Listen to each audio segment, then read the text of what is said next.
anyone speak? Yes, please do. Okay. Welcome. Good evening. Welcome. My name is Martha Hampel. I'm from Iowa City, and I'm a delegate. So this is my first year actually being involved this extensively in the election process, so I'm sort of a stickler for rules. And this is just kind of random.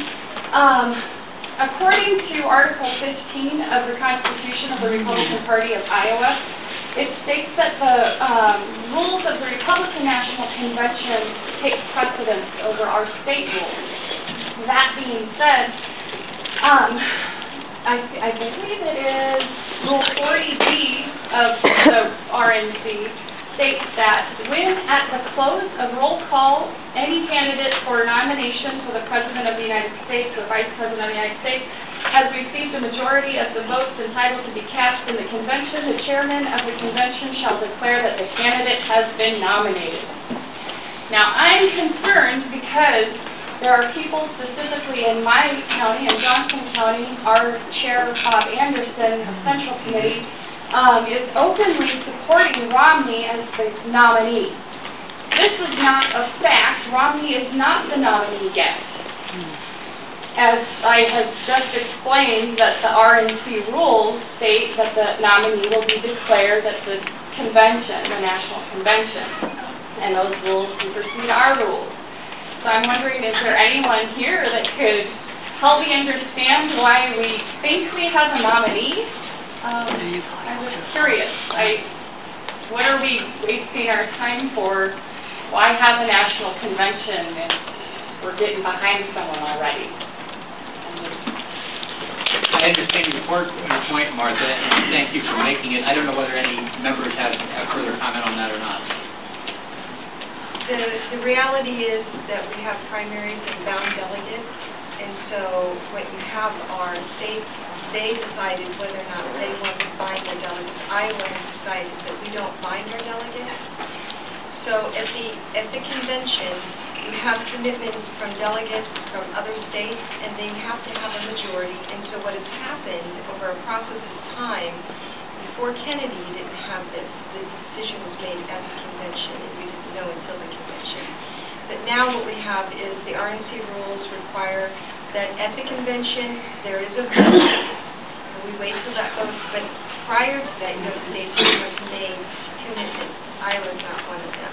Now, am I incorrect, but I remember reading several articles that there was a statement made by one of the RNC chairmen or members that actually no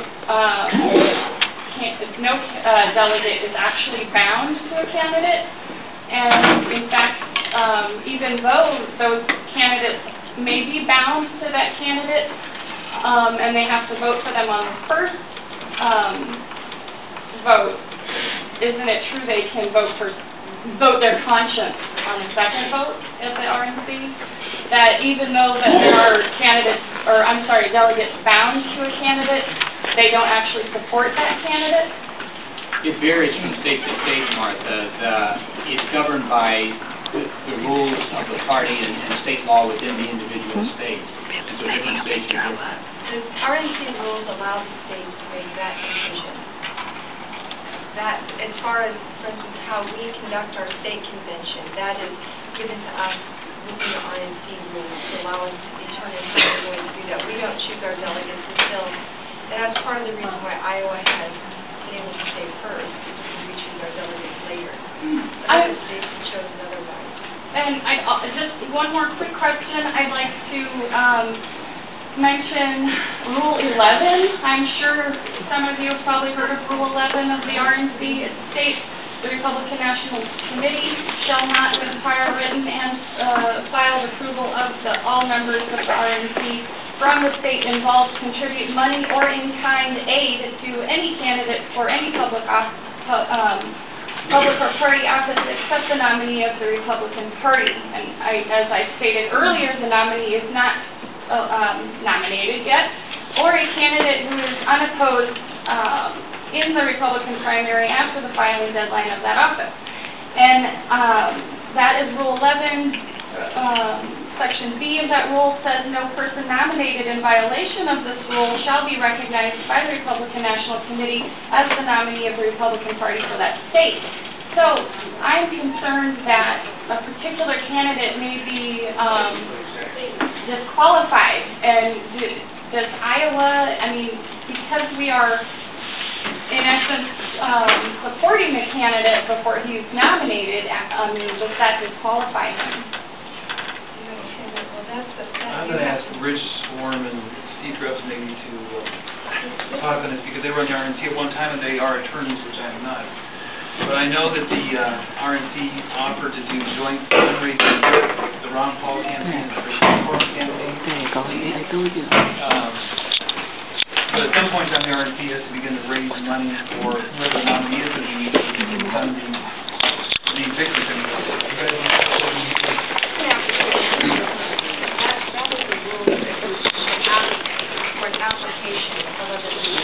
That a state asks for funding. So it has to do with funding.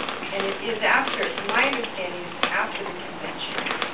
And I think the other point is, any party fundraising that I know of is primarily for their victory funds, their turnout funds, and it'll benefit whoever the ultimate nominee is. And obviously, the presumptive nominee is Romney. Romney's the presumptive nominee, not the nominee. I think most people get that at this point. The RNC is trying to raise their victory fund for their Get Out the Vote effort, and that'll help, presumably, Romney. So it's not like you're contributing to that. No, I mean, the Romney campaign is raising their own money for their own, kept in a separate fund. And so the Iowa GOP is not openly endorsing Romney or spending money to support Romney in any way? No money is coming in from the RNC to do that. That is something that is going, and Chad, you could address this a little bit better than I can, but we're preparing for the nominee.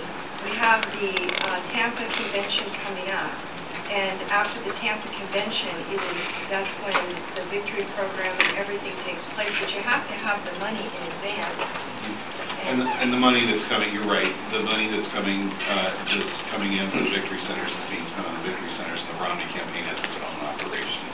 And as you all heard after the Texas primary, Romney basically claimed the nomination. I really just don't see how that's possible considering the rules.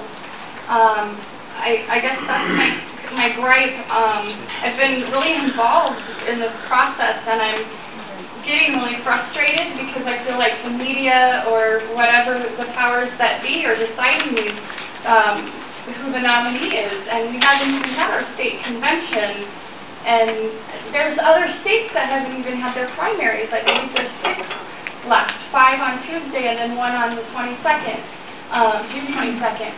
So, and California is a huge primary. So I'm wondering what possesses these other states to even go out and participate at this point. And I know that these aren't things that you can, have control over. These are just my questions to anyone who has answers. Thank you very much for your points. They're well taken, and we're trying to confine this particular meeting to the conduct of our Iowa caucuses, but I would be happy, and I think some other members would be happy to visit with you later on. So it is okay and it's appropriate for our county chairman, Bob Anderson, to openly support Romney? We're a bottom-up organization in the Republican Party, and those are individual decisions by your county chairs and your precinct people who they may or may not support. That's what you'd have to talk with him about that. Okay, thank you so much. I appreciate your time. Yeah. And if there are further comments, please do step forward. And the only request I would make is we do confine our comments to the Iowa caucuses themselves. Yes, please. Good evening. Hi, I'm Jim Burke, and I chair the caucus at my location.